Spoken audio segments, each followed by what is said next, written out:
آج ہم اردو کے سبق فیصلہ کی ریڈنگ کریں گے۔ اس سبق میں حضور صلی اللہ علیہ وسلم کی خصوصیات کے بارے میں بتایا گیا کہ ان میں فیصلہ کرنے کی ایک اچھی کوالٹی تھی کہ وہ کیسے بڑے بڑے جھگڑوں کو اپنے فیصلے کے ساتھ بہت اچھے طریقے سے سولو کر دیتے تھے پرابلم کو، کہ وہ جہاں پہ بڑے بڑے لڑائی جھگڑے ہوتے تھے وہ آسانی سے وہ مسئلے حل ہو جاتے تھے۔ یہاں ایک مکہ کے لوگوں کا ایک بتایا گیا واقعہ کہ جہاں پہ وہ بڑے ایک پتھر کے بارے میں بہت لڑ جھگڑ کے ایک فیصلہ کر رہے تھے، لیکن حضور صلی اللہ علیہ وسلم نے اس فیصلے کو بڑے اچھے طریقے سے اپنی سمجھ کے ساتھ اس کو حل کیا کہ لوگوں نے خوشی سلوبی سے ان کے فیصلے کو قبول کیا۔ ٹھیک ہے، اب ہم ریڈنگ کریں گے تو آپ کو اس سے پتہ بھی چل جائے گا کہ سبق کا نام فیصلہ کیوں رکھا گیا، اور اس کے کویسچن آنسر بھی پھر آپ ایزیلی کیا حل کر سکتے ہیں۔ دھیان سے اس کی ریڈنگ سنیے گا۔ ٹھیک ہے، سعودی عرب کے شہر مکہ کے چاروں طرف پہاڑوں کا سلسلہ ہے اور بیچ میں کعبہ ہے۔ حضرت ابراہیم علیہ السلام اور حضرت اسماعیل علیہ السلام کے بنائے ہوئے اس گھر کی تعمیر کو کئی ہزار سال گزر چکے تھے۔ موسموں کی تبدیلی، بارش اور تیز ہواؤں نے اس گھر کو بہت کمزور کر دیا تھا۔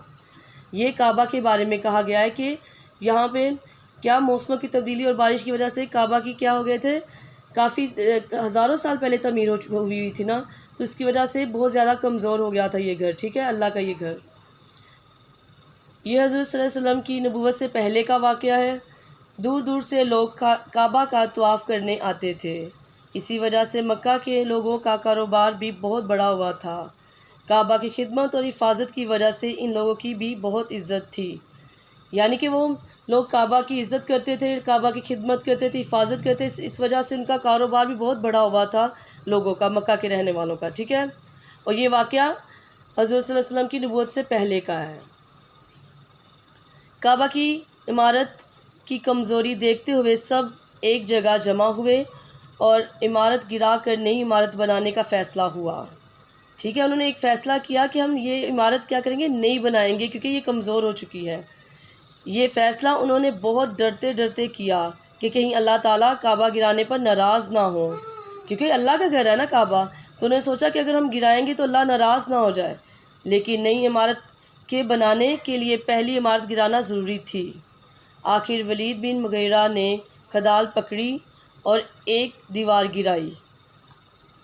آخر پھر ان میں سے ایک شخص ہے جن کا نام ولید بن مغیرہ ہے، انہوں نے کھدال پکڑی، کھدال کہتے ہیں بیلچے کو جس سے مٹی کھودی جاتی ہے۔ ٹھیک ہے، یہ پکڑی اور اس سے دیوار گرائی، اور اس طرح نئی عمارت کی تعمیر کا کام شروع ہو گیا۔ سب قریبی پہاڑیوں سے پتھر لائے اور دیواریں بنانے لگے۔